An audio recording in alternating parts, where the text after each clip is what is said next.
মোহাম্মদ মঞ্জুরুল ইসলাম। জনাব মোহাম্মদ মঞ্জুরুল ইসলাম, আপনার সময় 6 মিনিট। ধন্যবাদ। বিসমিল্লাহির রহমানির রহিম। মাননীয় স্পিকার, আপনাকে ধন্যবাদ। মাননীয় স্পিকার,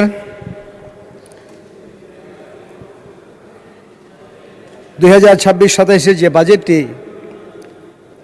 মাননীয় প্রধানমন্ত্রী ও সংসদ নেতার নিবিড় সুপারভিশনে পরিণত হয়েছে, সেখানে একটি ঘাটতি বাজেট দেখানো হয়েছে, যে ঘাটতির পরিমাণ 2,43,000 কোটি টাকা।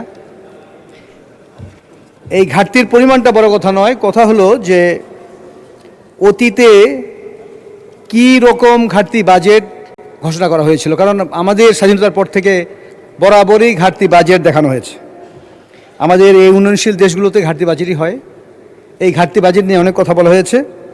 এখানে সবচেয়ে পজিটিভ যে বিষয়টা আমি দেখেছি, 2023-24-এ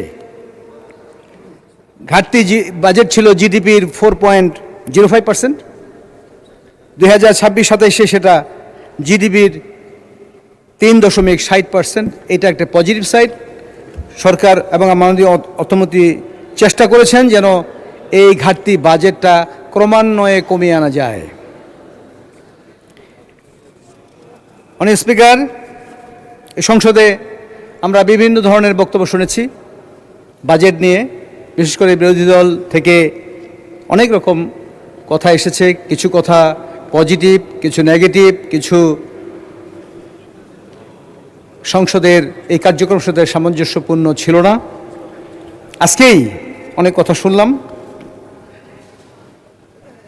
একটু আগে আমাদের বিরোধী দলের সাংসদ বলে গেছেন যে ব্যাংকগুলোকে একীভূত করা হয়েছে।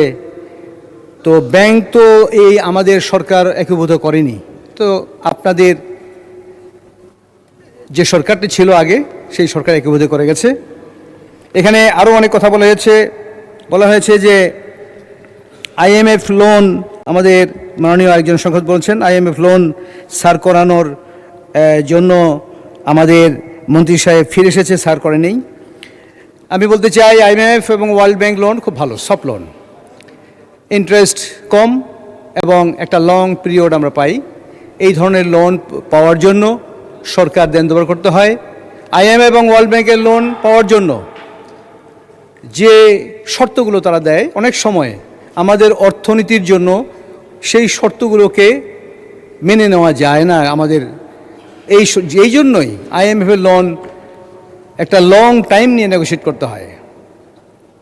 কাজে এটাকে বিরোধী দলের নেতা আমাদেরকে একটা ভুল দেখছেন, অথবা এটা ব্যর্থতা দেখছেন, কিন্তু এটা এই ধরনের কথাগুলো না বুঝে বলা উচিত নয়।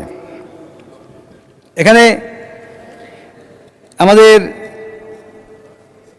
বিরোধী দলের একজন সংসদ বলেছেন এটি একটি দল বান্ধব বাজেট, অত্যন্ত অবজেকশনেবল একটা কথা। এবং আরেকজন বলেছেন অর্থনৈতিক মাফিয়াদেরকে ডেকে আনা হয়েছে।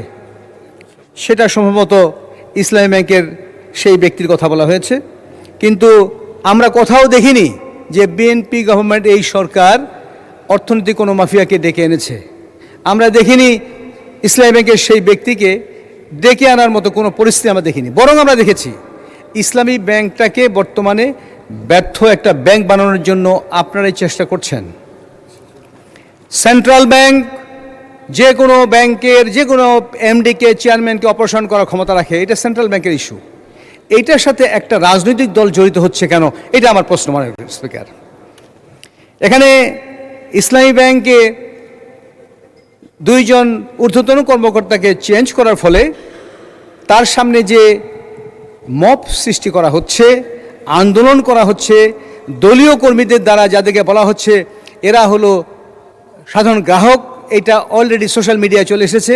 এটা কারা করছে, কীভাবে করছে, ইভেন ইসলামী ব্যাংকের কিছু কর্মকর্তা কর্মচারী এদের সঙ্গে জড়িত, এটা সোশ্যাল মিডিয়ায় এসেছে। এতে কি হচ্ছে, এই ব্যাংকটির প্রতি মানুষের ভয় সৃষ্টি হয়েছে, ভীতির সৃষ্টি হয়েছে, মানুষ তাদের টাকা তুলে নিচ্ছে। আলটিমেটলি এই ব্যাংকটাকে একটি ব্যর্থ ব্যাংক বানানোর জন্য যারা চেষ্টা করছেন সেটা আপনারাই। একটি চেয়ারম্যান এবং একটা এমডি কোনো ব্যাংকের চেঞ্জ হওয়ার পর যে আন্দোলন হতে পারে, এইটা একমাত্র বাংলাদেশি উদাহরণ, পৃথিবীতে কোথাও এটা নেই। মাননীয় স্পিকার, এই বাজেটে বিভিন্ন ধরনের কথা বলা হয়েছে। মানুষের সময় তো প্রায় শেষ। যাই হোক, আমি মোটা দাগে যে কথাগুলো বলতে চাই যে এই বাজেটে সামাজিক নিরাপত্তা খাতে 1,44,338 কোটি টাকা বলা হয়েছে। বিশেষ করে আমি ফ্যামিলি কার্ডের কথা বলতে চাই। এই ফ্যামিলি কার্ড নিয়ে অনেক রকম ব্যঙ্গাত্মক কথা বলা হচ্ছে, কিন্তু প্রণোদনা একটি স্বীকৃত পদ্ধতি সারা বিশ্বে। এইটাকে অর্থনীতিকে চালিকা শক্তি হিসাবে এটাকে গণ্য করা হয়। ইভেন এই যে কোভিডের সময় আমেরিকার মতো শক্তিশালী একটা অর্থনীতির দেশে $4.1 ট্রিলিয়ন এই প্রণোদনা দেওয়া হয়েছিল, যারা জবলেস ছিল তাদের জন্য, ছোট ছোট ক্ষুদ্র ব্যবসায়ী যাদের ব্যবসা বসে ছিল তাদের জন্য, কারণ অর্থনীতি। ধন্যবাদ মাননীয় সদস্য। আচ্ছা, 2 মিনিট দেয়া হলো। মাননীয় স্পিকার, 2 মিনিট এনাফ নয়। যাই হোক, আমাদের যে বিষয়গুলো সরকারের জন্য খুবই প্রয়োজন, আমরা বাজেট ছাড়াই আমাদের প্রয়োজন জনশক্তি রপ্তানি নিয়ে আমাদের কাজ করা প্রয়োজন। কারণ আমরা যে জনশক্তি রপ্তানি করছি এটা হলো আনস্কিল ওয়ার্কার। আমাদেরকে স্কিল ওয়ার্কার জনশক্তি রপ্তানি করা প্রয়োজন। আমরা পাচ্ছি প্রতি বছর $30 বিলিয়ন অ্যাভারেজ, সেটাকে 60 থেকে $70 বিলিয়ন করা খুব সহজ যদি আমরা স্কিল ওয়ার্কার পাঠাতে পারি। আমাদের এফডিআই একটা বিরাট ইস্যু, ফরেন ডাইরেক্ট ইনভেস্টমেন্ট ছাড়া এই দেশে আমরা বাজেটে যত কথা বলি, যত আলোচনা করি, যদি ফরেন ডাইরেক্ট ইনভেস্টমেন্ট এই দেশে না আসে, তাহলে এই দেশের ডেভেলপমেন্ট জিডিপি গ্রোথ কখনো 7% প্লাস যাবে না। আমরা যদি আমাদের সমসাময়িক দেশগুলো দেখে থাকি, থাইল্যান্ড, ইন্দোনেশিয়া, আমাদের ফিলিপাইন, এই দেশগুলোতে আমরা কম্পেয়ার করি, তাহলে আমরা দেখব এফডিআই দিয়েই তারা ডেভেলপ করেছে।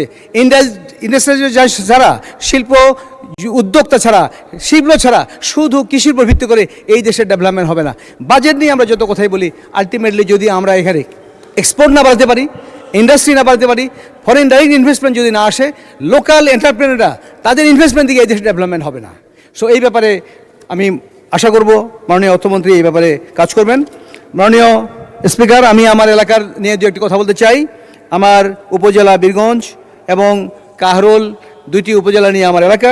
এখানে অনেকগুলো বিষয় আছে বলার মতো, কিন্তু আমি মোটা দাগে যেটা বলতে চাই, রাস্তাঘাট আমরা আগে আলোচনা করেছি। আমাদের রাস্তাঘাটের অবস্থা অত্যন্ত খারাপ।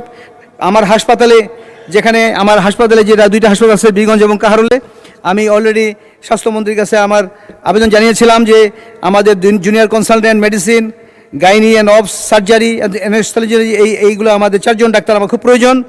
এখানে আমার একটি বীরগঞ্জ কাহরোলকে একটি পৌরসভার জন্য আমি আমার মাননীয় ইসলাম সরকার মন্ত্রীকে রিকোয়েস্ট করেছিলাম। ধন্যবাদ মাননীয় সদস্য। আলোচনায় অংশগ্রহণ